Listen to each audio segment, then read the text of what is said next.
السلام علیکم ورحمۃ اللہ وبرکاتہ۔ سامعین، آپ جو کتاب سماعت فرما رہے ہیں اس کا نام ہے سیر و سلوک کے ابتدائی راستے، شرح حدیث عنوان بصری۔ کتاب کے مصنف ہیں محمد باقر تحریری اور کتاب کا ترجمہ کیا ہے ثقلین زیدی صاحب نے۔ آج ہم آپ کے سامنے اس کی تیسری ریکارڈنگ پیش کر رہے ہیں، صفحہ نمبر 54۔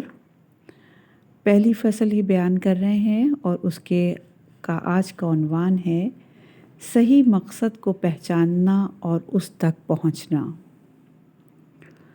کائنات کی ساری مخلوقات اپنے اعلیٰ ترین کمال کی جانب رواں دواں ہیں اور سبھی خداوند تعالیٰ کے حضور انتہائی عاجزی سے حاضر رہتی ہیں۔ انسان اور دوسری مخلوقات کے کمال کی طرف بڑھنے میں فرق یہ ہے کہ انسان کی کمال کی جانب بڑھنے کی کاوشیں اس وقت قابل قدر قرار پاتی ہیں جب وہ اپنے پروردگار کی معرفت رکھتا ہو، اپنے وجود کی حیثیت اور حقیقت کو سمجھتا ہو اور اپنی ذات کے اللہ تعالیٰ سے قائم تعلق کی معرفت بھی رکھتا ہو۔ انسان کا اللہ کے حضور اپنے حقیر ہونے کا اظہار کرنا ہی انسان کو اعلیٰ ترین مقامات پر فائز ہونے کا اہل بناتا ہے۔ اس سلسلے میں اللہ تعالیٰ نے اپنے رسولوں کو انسانوں میں بھیجتا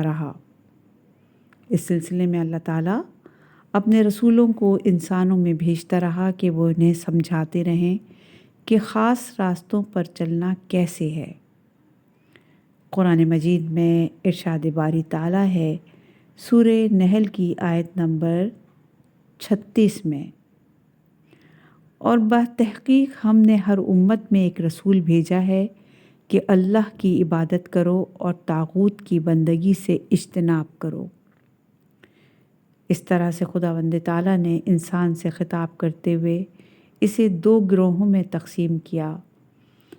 ارشاد باری تعالیٰ ہے قرآن مجید میں سورہ انشقاق کی آیت نمبر 6 میں 6 سے لے کے آیت نمبر 12 تک پروردگار فرماتا ہے، اے انسان، تو اپنے پروردگار کی حضوری کی کوشش کرتا ہے تو ایک نہ ایک دن اس کے سامنے حاضر ہوگا، پھر اس دن جس کا نامہ اعمال اس کے دائیں ہاتھ میں دیا جائے گا، اس سے تو حساب آسان طریقے سے لیا جائے گا، اور پھر وہ اپنے مومن کے قبیلے کی طرف خوش خوش پلٹے گا۔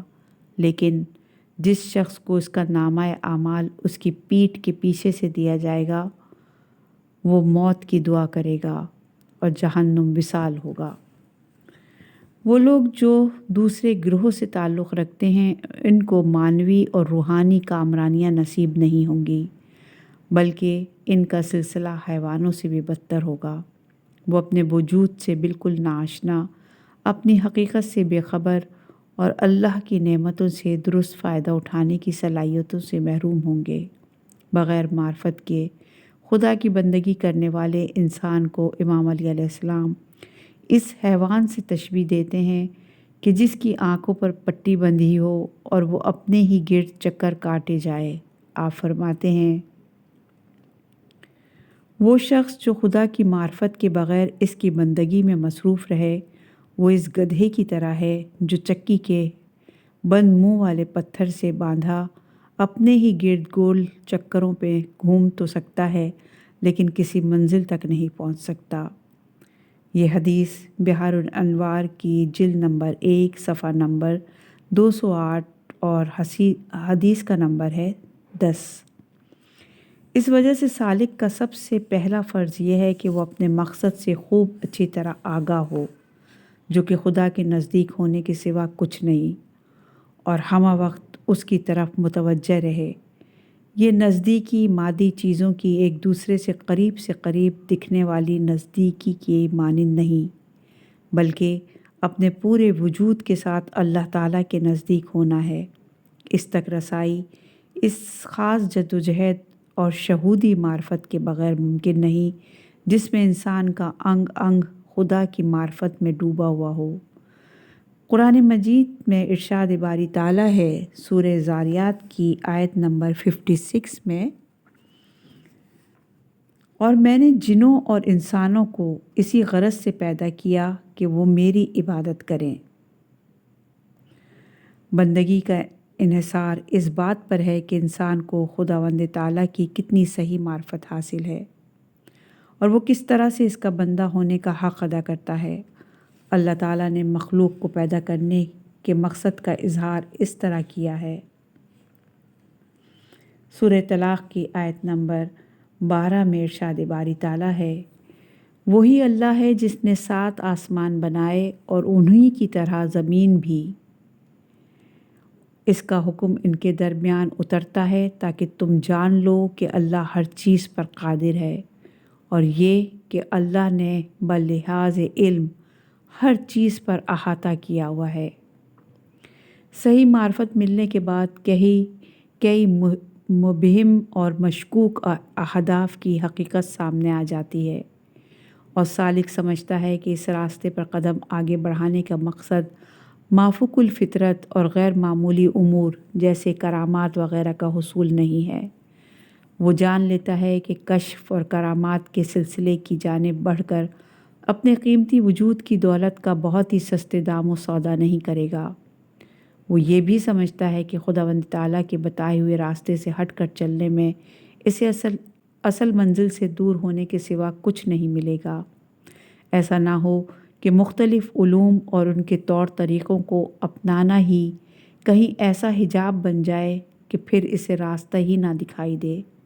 لہٰذا اس کو اصل ہدف کے درست معرفت ہونی چاہیے تاکہ ٹھیک اور غلط راستوں کا اسے علم ہو اور وہ سمجھ بوجھ کے ساتھ صحیح راستے پر چل کر اپنے مقصد تخلیق تک رسائی حاصل کرے۔ اس طرح کی معرفت کے بغیر اس کی یہ جدوجہد اسے اصل منزل سے دور تر کر دینے کے سوا کوئی دوسرا نتیجہ نہیں دیتی۔ امام صادق علیہ السلام فرماتے ہیں، جو معرفت کے بغیر کام کرتا ہے وہ بھٹکتا پھرتا ہے، اور ایسے شخص کے سفر کی رفتار صرف فاصلوں کو ہی بڑھاتی ہے۔ یہ حدیث بحار الانوار کی جلد نمبر 1 صفحہ نمبر 206 اور حدیث کا نمبر ہے 1۔ اہل بیت علیہم السلام کی بتائی ہوئی اور سمجھائی ہوئی باتوں کا دوسروں کی تعلیمات کے ساتھ موازنہ کسی طور مناسب نہیں، کیونکہ اس طرح خداوند تعالیٰ کی معرفت کی ایک مناسب روحانی اساس انسان کے ہاتھ سے آ سکتی ہے۔ اس طرح خداوند تعالیٰ کی معرفت کی ایک مناسب روحانی اساس انسان کے ہاتھ نہیں آ سکتی۔ ائمہ علیہم السلام نے بار بار بہت سی باتیں اس بارے میں بیان فرمائی ہیں۔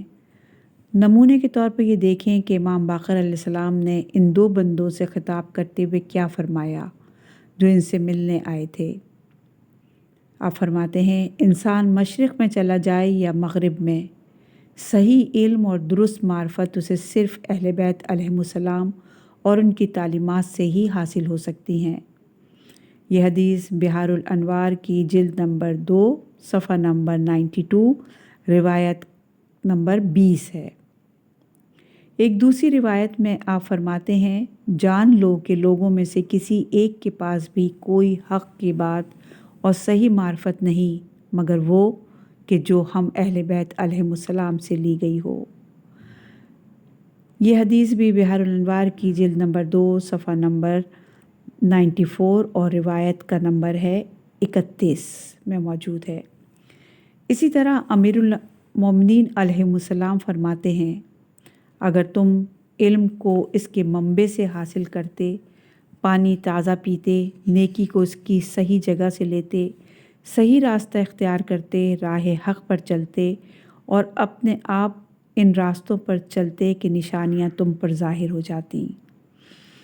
یہ حدیث فروع کافی جلد نمبر 8 صفحہ نمبر 32 پر موجود ہے۔ اللہ والوں کا ملنا اور اس تعلق سے سالک کا فائدہ اٹھانا، صفحہ نمبر 57۔ اکثر ایسا ہوتا ہے کہ انسان حقائق کی جانب متوجہ اور ان کو حاصل کرنے کے خیالوں میں گم رہتا ہے، لیکن ہوتا یہ ہے کہ اس کے دل و دماغ دونوں الگ الگ امور کی جانب کھنچتے ہیں۔ ایسی صورت میں اس کی حقیقت تک پہنچنے کی خواہش ایک جھوٹی خواہش بن جاتی ہے، یا اس کا دماغ باطل امور میں مشغول رہتا ہے۔ ان دونوں حالتوں میں رہتے ہوئے اگر بندہ خدا کی مقرب ترین ہستیوں اور معنوی اساتذہ سے ملاقات کرے تو وہ اسے مسترد یا خود سے دور رکھتے ہیں۔ نتیجہ اس کا سامنا ایسی کیفیات سے ہوتا ہے کہ اس کے دل و دماغ میں ایک انقلاب برپا ہو جاتا ہے اور وہ اعلیٰ اور عرفہ کمالات کی کھوج میں نکل جانے پر خود کو آمادہ پاتا ہے۔ اسی طرح عنوان بصری کی ملاقات جب امام صادق علیہ السلام سے ہوئی اور امام نے عنوان کو معرف الہی تک رسائی کی زیادہ سے زیادہ ترغیب دی اور عنوان کو مالک بن انس کے پاس جاتے رہنے کی تاکید کرتے ہوئے فرمایا، جیسا کہ تم پہلے بھی مالک کے پاس آتے جاتے رہے ہو، اسی طرح سے اب بھی علم حاصل کرنے کے لیے اس کے پاس جاتے رہو۔ یہ اس وجہ سے تھا کہ امام صادق علیہ السلام کا کام ہی لوگوں کو ہدایت کرنا اور ان کو راستہ دکھانا تھا۔ جو شخص بھی آپ سے کچھ پوچھتا اس کو سب سمجھاتے اور مناسب راستوں کی نشاندہی فرماتے۔ لیکن اس ملاقات کے بعد عنوان نے امام صادق علیہ السلام سے وابستہ ہو جانے کے لیے اپنی ذات میں ایک خاص آمادگی محسوس کی، یہاں تک کہ عنوان کے دل نے تمام راستوں سے اپنا منہ موڑ لیا اور امام برحق علیہ السلام اور اس کے سچے راستے پر ان کے پیچھے پیچھے چلنے کا عشق ان کے پورے وجود میں سرایت کر گیا۔ امام صادق علیہ السلام کی گفتگو نے عنوان بصری کے وجود میں ایک آگ سی لگا دی اور ایسی لگن پیدا کر دی کہ انہیں کسی بھی دوسرے تعلق سے کوئی سروکار نہ رہا۔ وہ معرف اہل بیت کو زیادہ سے زیادہ اچھی طرح سے سمجھنے کی طرف متوجہ ہو گئے۔ وہ اپنے آپ سے مخاطب ہوئے۔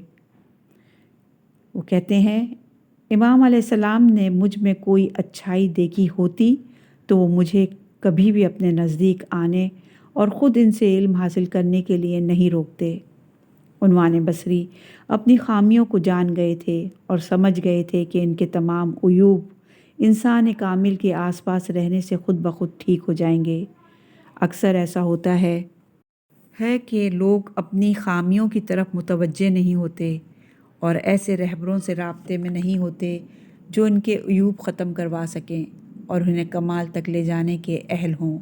اللہ والوں کی مختلف لوگوں کی زندگیوں میں آنے کی ایک وجہ یہ بھی رہی ہے۔ عنوان بصری بھی ملاقات امام صادق علیہ السلام کے بعد اپنی خامیوں کی طرف متوجہ ہوئے اور پیغمبر گرامی صلی اللہ علیہ وآلہ وسلم سے توسل کرتے ہوئے دعا کی، اے میرے مالک، میں تجھ سے دعا کرتا ہوں کہ امام صادق کا دل میرے لیے نرم کر دے اور ان کی وجہ سے میری عقل و دانش میں اضافہ فرما دے تاکہ میں صراط مستقیم پر بخیر و خوبی آگے بڑھ سکوں۔ بس اس ملاقات اور خداوند سے بے نیاز کی بارگاہ میں اس دعا کے بعد عنوان بصری کا مالک بن انس کے پاس آنا جانا ہی ختم ہو گیا اور ان کا دل امام جعفر صادق علیہ السلام کی الفت سے لبریز ہو گیا۔ اس لگاؤ اور تعلق کی بدولت ان کا باطل کی طرف جھکاؤ اور راہ حق کے علاوہ ہر راستے سے وابستگی ختم اور اس کی جگہ ان کے دل میں راہ حق اور اس کے رہبر سے محبت اور الفت پیدا ہو گئی اور وہ اس راستے پر استقامت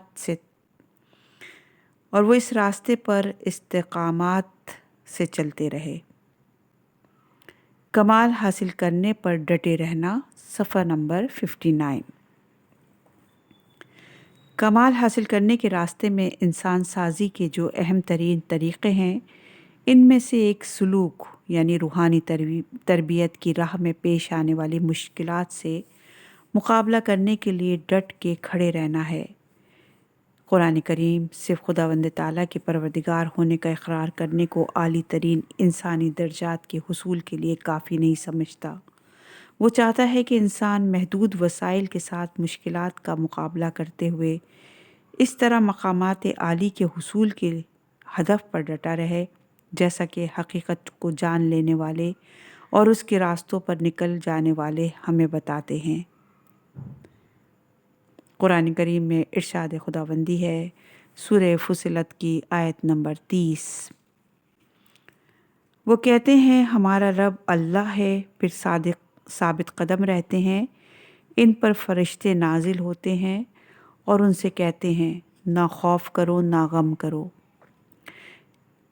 ایک اور آیت میں اللہ تعالیٰ فرماتا ہے کہ مانوی حقیقتوں اللہ تعالیٰ اور اس کے معصومین علیہم السلام کی ولایت سے فیضیاب ہونا اس بات پر منحصر ہے کہ بندہ کس طرح راہ حق اور صراط مستقیم پر قائم رہتا ہے۔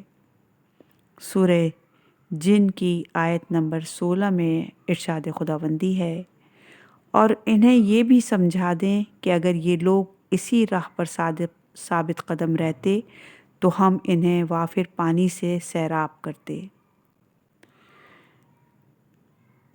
سورہ حشر کی آیت نمبر 16 میں ارشاد باری تعالیٰ ہے، شیطان پہلے مرحلے سے ہی یہ چاہتا ہے کہ انسان حق کا انکاری ہو جائے، اور اگر وہ اس بات سے انسان کو ورغلانے میں کامیاب نہیں ہوتا تو وہ جھوٹی خوبصورتیوں کی چکا چوند سے انسان کو ایمان کے راستے پر آگے بڑھنے سے اسے روکنا چاہتا ہے۔ یہ سورہ حشر کی آیت نمبر 16 کا ترجمہ تھا۔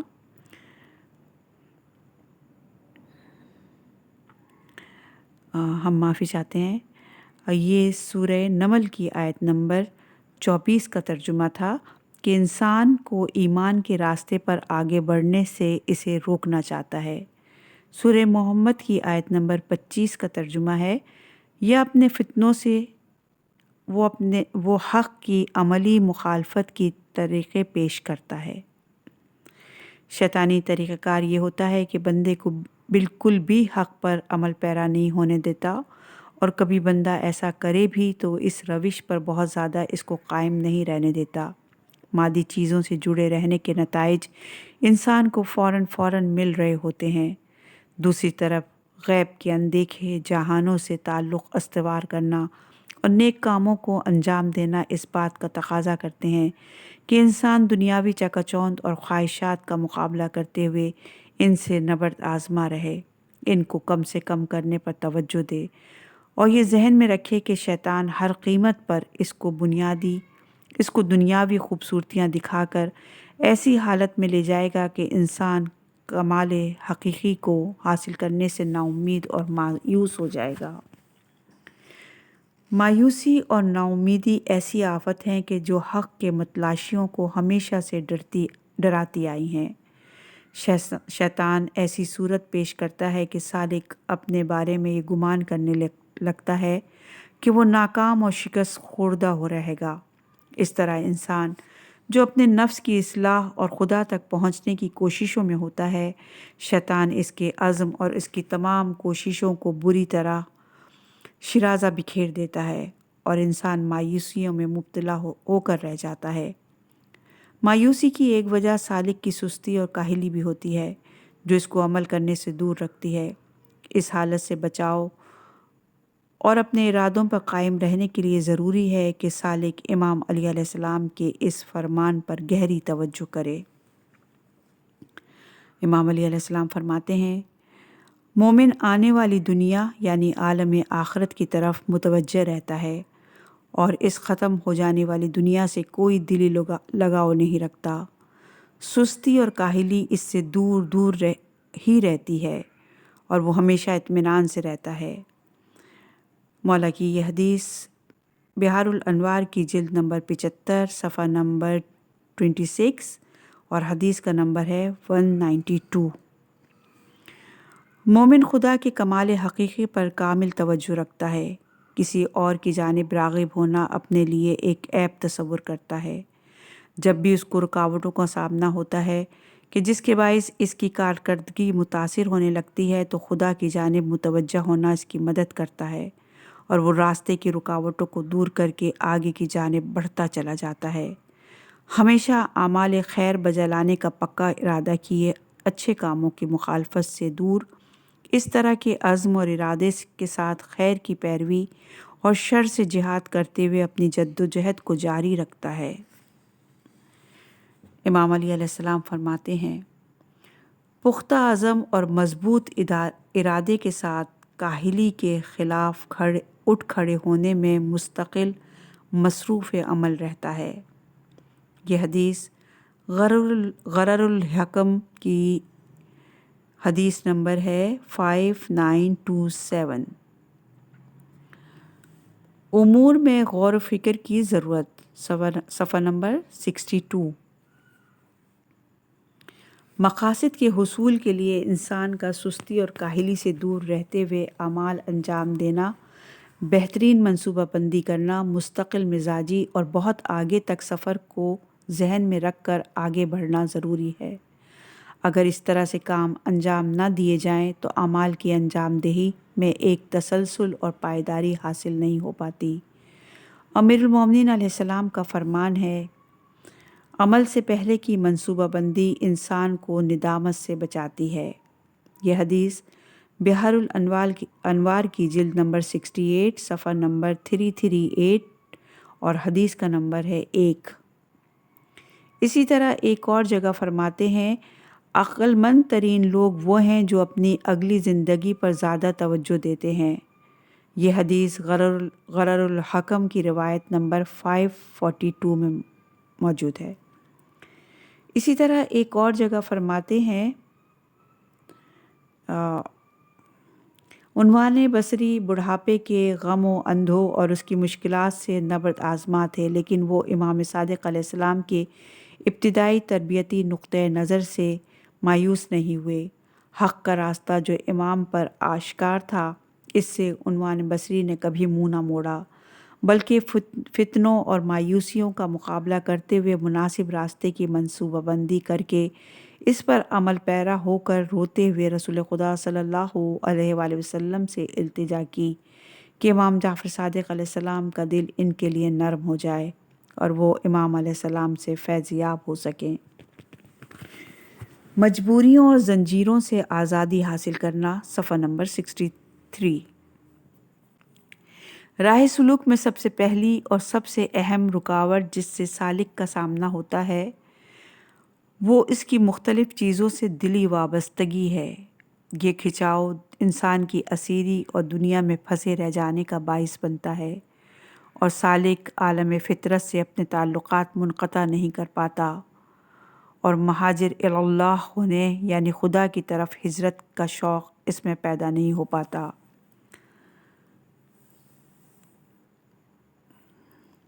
علمی اور معنوی کمالات کے راستے میں کامیابیوں کے لیے ضروری ہے کہ دنیا کی مادی چیزوں سے تعلق کم سے کم کیے جائیں اور اللہ تعالیٰ کی خوشنودی حاصل کرنے کے لیے آگے بڑھا جائے۔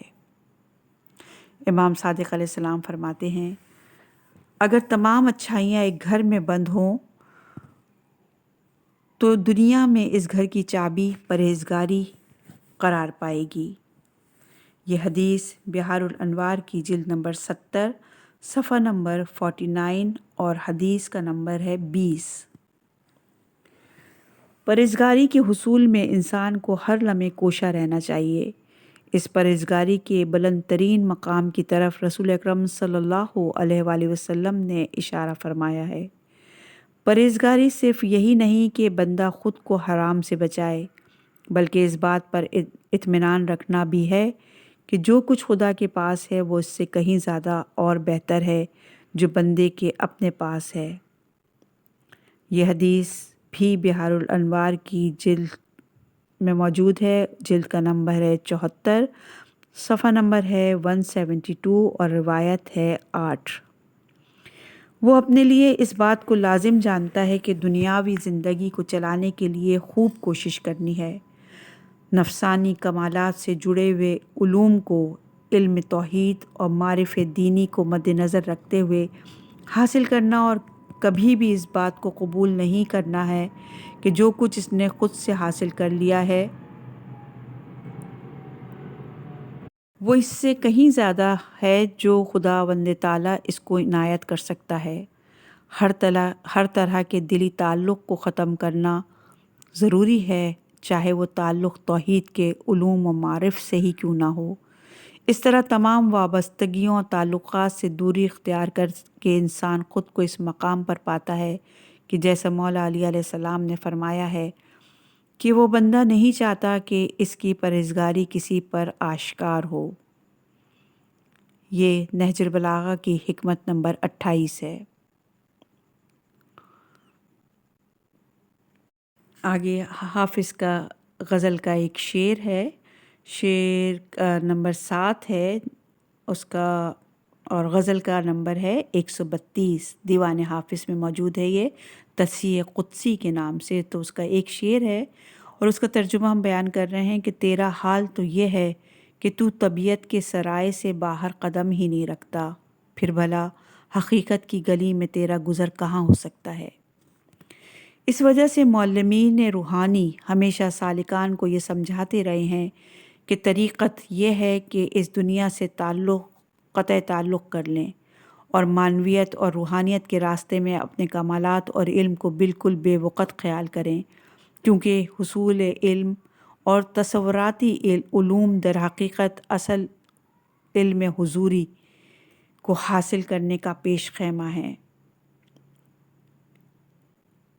کیونکہ حصول علمی کو کبھی بھی مقصد اور ہدف قرار نہیں دیا جا سکتا، لہٰذا علم کا پیاسا نہ ہونا اور اس کی غلامی سے نجات حاصل کرنا اس بات سے بہت ہی مختلف ہے کہ انسان علم سے غافل رہے اور اس سے دور دور رہے۔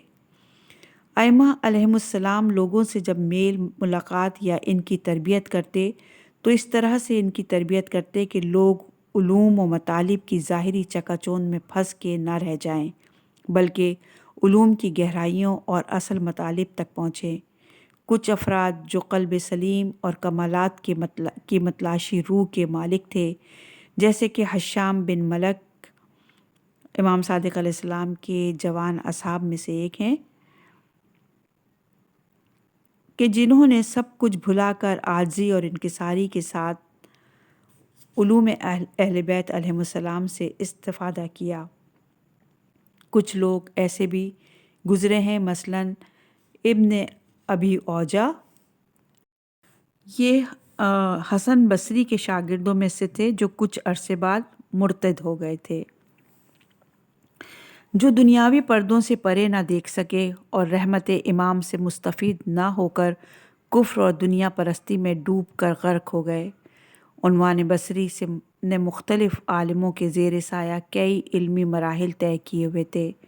شروع میں ان کو علمی عظمت تو نصیب ہوئی، لیکن دوسروں سے تعلق کی وجہ سے امام صادق علیہ السلام کے علم سے فیضیاب نہ ہو سکے۔ امام علیہ السلام نے تربیتی طرز عمل کے پیش نظر عنوان بصری کو سوچنے پر مائل کر دیا اور وہ اپنی گزشتہ زندگی پر خود ہی ناقادانہ نظر ڈالتے ہوئے گویا ہوئے، اگر امام صادق علیہ السلام کو مجھ میں کوئی خوبی نظر آتی ہوتی تو مجھے خود سے دور نہیں کرتے۔ اس طرح عنوان بصری کی یہ ملاقات امام علیہ السلام کے علوم سے فائدہ اٹھانے اور اپنے اندرونی مسائل سے چھٹکارا پانے کا نقطۂ آغاز ثابت ہوئی۔ ناکامیوں اور مصیبتوں کا مثبت استعمال، صفحہ نمبر 65۔ دنیا میں انسان پر پڑنے والی مصیبتیں دو مختلف پہلوؤں کی حامل ہوتی ہیں۔ ایک مشکل، دباؤ اور سختی والا پہلو ہوتا ہے جس کا انسان کو لازمی طور پر سامنا کرنا پڑتا ہے، اور دوسرا پہلو یہ ہے کہ مصیبتیں انسان کو اللہ تعالیٰ کی طرف متوجہ کرتی ہیں۔ خداوند تعالیٰ ان مصیبتوں اور ناکامیوں کے نشیب و فراز کے ذریعے سے انسان کی آزمائش کرتا ہے۔ اگر وہ ثابت قدم رہتا ہے اور اپنے فرائض بخوبی انجام دیتا رہتا ہے تو کامیاب قرار پاتا ہے اور صلہ میں خداوند تعالیٰ سے صبر اور نیکیوں کا اجر پاتا ہے، اور اسے درجہ بدرجہ بلندیاں نصیب ہوتی ہیں۔ یہ ترجمہ تھا سورہ حدید کی آیت نمبر 22 اور 23 کا۔ زیادہ تر لوگ ناکامیوں سے مشکلات اور سختیوں کے پہلو کو مد نظر رکھتے ہیں اور اکثر اپنی پریشانیوں اور ناقابل برداشت حالات کی شکایت کرتے رہتے ہیں، لیکن مومنین آفات کے دوسرے پہلوؤں کی جانب متوجہ رہتے ہیں اور انہیں اللہ تعالیٰ سے وابستگی کا ایک ذریعہ خیال کرتے ہیں، اور یوں اپنے محبوب کی طرف متوجہ رہتے ہیں اور اس کی طرف سے ہدایت پاتے ہیں۔ اللہ تعالیٰ قرآن کریم میں ارشاد فرماتا ہے سورہ تابغان کی آیت نمبر 11 میں، مصائب میں سے کوئی مصیبت اللہ کے اذن کے بغیر نازل نہیں ہوتی، اور جو اللہ پر ایمان لاتا ہے اللہ اس کے دل کو ہدایت دیتا ہے۔ ہر مصیبت کہ جو انسان پر آتی ہے اور بظاہر اس کے بس سے باہر ہوتی ہے، لیکن اس سے دو بدو ہونے کے بعد انسان کو یہ سمجھنا چاہیے کہ اس میں خدا کی کوئی نہ کوئی حکمت پوشیدہ ہوگی۔ خدا چاہتا یہ ہے کہ بندے کو آزمائے، اور بندے کو مصیبت سہنے کے لیے جتنی ہمت درکار ہوتی ہے خدا وہ بھی عنایت فرما دیتا ہے، تاکہ بندہ حسب موقع اپنی ذمہ داری کے مطابق عمل کرے۔ مثلاً اگر اچانک سے دین کے دشمنوں سے واسطہ پڑ جائے، یا وبائی بیماریاں اور قدرتی آفات انسان کو آ گھیریں، تو یہ ممکن ہے کہ ان مصائب کا آنا اس کے اپنے اعمال کی وجہ سے نہ ہو۔ اس حوالے سے امام صادق علیہ السلام کا فرمان ہے، صبر ایمان میں پوشیدہ ہے۔ یہ حدیث اصول کافی کی جلد نمبر 2 صفحہ نمبر 78 اور حدیث کا نمبر ہے 1۔ امام علیہ السلام بھی ارشاد فرماتے ہیں کہ صبر کے ذریعے بلند ترین مقاصد کو حاصل کیا جا سکتا ہے۔ یہ حدیث غرر الحکم روایت نمبر 4276 ہے۔ رسول خدا صلی اللہ علیہ وآلہ وسلم مصیبتوں کا سامنا کرنے کے بارے میں ارشاد فرماتے ہیں، اللہ کا شکر ادا کرتے رہو چاہے تم جس حال میں بھی ہو۔ یہ حدیث اصول کافی کی جلد نمبر 2 صفحہ نمبر 97 اور حدیث کا نمبر ہے 19۔ اللہ تعالیٰ کی جانب بڑھتے ہوئے اکثر ایسا ہوتا ہے کہ انسان پر یا تو کچھ مصیبتیں آ پڑتی ہیں، یا پھر خدا کی راہ میں چلتے ہوئے وہ خود کو روحانی طور پر پریشانیوں اور تنگی میں قید پاتا ہے۔ ان لمحات میں انسان کو چاہیے کہ خود کو یہ باور کراتا رہے کہ یہ سب آزمائشیں انسان کو اس راہ میں ثابت قدم رکھنے کے لیے ہیں۔ اس مرحلے پر انسان کو امام علی علیہ السلام کی وصیت پر اپنی توجہ مرکوز رکھنی چاہیے۔ آپ فرماتے ہیں، جو اللہ تعالیٰ کی خاطر صبر و تحمل سے کام لیتا ہے وہ اس کو پا لیتا ہے۔ یہ حدیث بحار الانوار کی جلد نمبر 68 صفحہ نمبر 95 اور حدیث کا نمبر ہے 60۔ لہٰذا اللہ سبحانہ کے عرفا اور اس کے عاشق مصیبتوں سے نہ صرف یہ کہ گھبراتے نہیں، بلکہ باقاعدہ ایک مربوط لاہ عمل کے ساتھ ان کا خیر مقدم کرتے ہوئے ان سے نبرد آزما رہتے ہیں، اور ان مصیبتوں کو خداوند تعالیٰ سے ملاقات کا ایک وسیلہ گردانتے ہیں۔ خداوند تعالیٰ نے حضرت موسیٰ علیہ السلام سے وحی کے ذریعے ارشاد فرمایا تھا، جب غربت کو اپنی جانب آتے دیکھو تو کہو، اے نیک لوگوں کے ساتھی، اے نیک لوگوں کی پہچان، خوش آمدید۔ یہ حدیث اصول کافی کی جلد نمبر 2 صفحہ نمبر 263 اور حدیث کا نمبر ہے 12۔ باشعور لوگ ان تکالیف اور پریشانیوں کا سامنا کرتے ہوئے ان کی جڑوں تک جا پہنچتے ہیں، اور اپنی کمزوریوں کی اصل وجوہات کو کھوجتے ہوئے ان سے چھٹکارا پانے کا سامان کرتے ہیں، اور وہ اپنی ہر ناکامی سے کوئی نیا حل دریافت کرتے ہیں۔ ہر حادثے سے ملنے والی کرواہٹ سے وہ کمال کے میٹھے امرت کا ذائقہ پیدا کرتے ہیں، کیونکہ ہر ناکامی اور مصیبت پہ وہ خود کو یوں مخاطب کرتے ہیں۔ سورہ نساء کی آیت نمبر 79 میں ارشاد باری تعالیٰ ہے، اور جو دکھ تمہیں پہنچے وہ خود تمہاری طرف سے ہے۔ وہ ہمیشہ اس قانون کو نظر میں رکھتے ہیں، کسی بندے کو کسی بھی قسم کی مصیبت اور تکلیف نہیں پہنچتی سوائے اس کے اپنے گناہوں اور تکلیفوں سے۔ یہ حدیث اصول کافی کی جلد نمبر 2 اور صفحہ نمبر 269 اور حدیث کا نمبر ہے 4۔ جو مصیبتیں انسان پر آتی ہیں وہ آتی تو یقیناً اس کی عملی اور اخلاقی کوتاہیوں کی وجہ سے، مگر وہ اس کی تربیت کا باعث بنتی ہیں۔ ان سے نمٹنے کے لیے مناسب حل تلاش کر کے ان پر عمل کرنا ضروری ہوتا ہے، تاکہ اگر اخروی نقصانات کے آثار ہوں تو وہ برطرف ہو جائیں۔ بہت سی روایات اس حقیقت کی طرف اشارہ کرتی نظر آتی ہیں۔ امام علی علیہ السلام فرماتے ہیں، وہ ہمارا شیعہ ہو ہی نہیں سکتا جو اس کام کو کرے کہ جس کو کرنے سے ہم نے منع کر رکھا ہو۔ ہمارا شیعہ کو اگر مال اور اولاد یا خود اپنی ذات کی کسی مشکل کا سامنا ہوتا ہے تو اس کی بدولت اس کے گناہ بخشے جاتے ہیں، اور یہاں تک کہ جب اس کی ملاقات اللہ تعالیٰ سے ہوگی تو اس کے سارے گناہ بخشے جا چکے ہوں گے۔ اگر کچھ گناہ بچے رہ گئے تو موت کی سختی ان گناہوں کی تلافی ثابت ہوگی۔ یہ حدیث خصال میں موجود ہے، صفحہ نمبر 635 پر، اور حدیث کا نمبر ہے 10۔ رسول خدا صلی اللہ علیہ وآلہ وسلم کا ارشاد مبارک ہے، مومن تک جو بھی تکلیف، بیماری یا غم پہنچتا ہے، یہاں تک کہ ایسی پریشانی بھی کہ جس کی وجہ سے وہ ذہنی طور پر مضطرب رہتا ہے، تو خدا ان تکالیف کے عوض انسان کو گناہوں سے پاک کر دیتا ہے۔ یہ حدیث تحفہ العقول کے صفحہ نمبر 38 پر موجود ہے۔ روحانیت کے راستہ پر چلنے والے سالکوں کے لیے دنیا میں پیش آنے والے حادثات اور واقعات کے بارے میں غور و فکر کرنا اور ان سے ہدایت حاصل کرنے کے لیے نتائج اخذ کرنا بہت ضروری ہے، اور کسی صورت اس کام کو نظر انداز نہیں کرنا چاہیے۔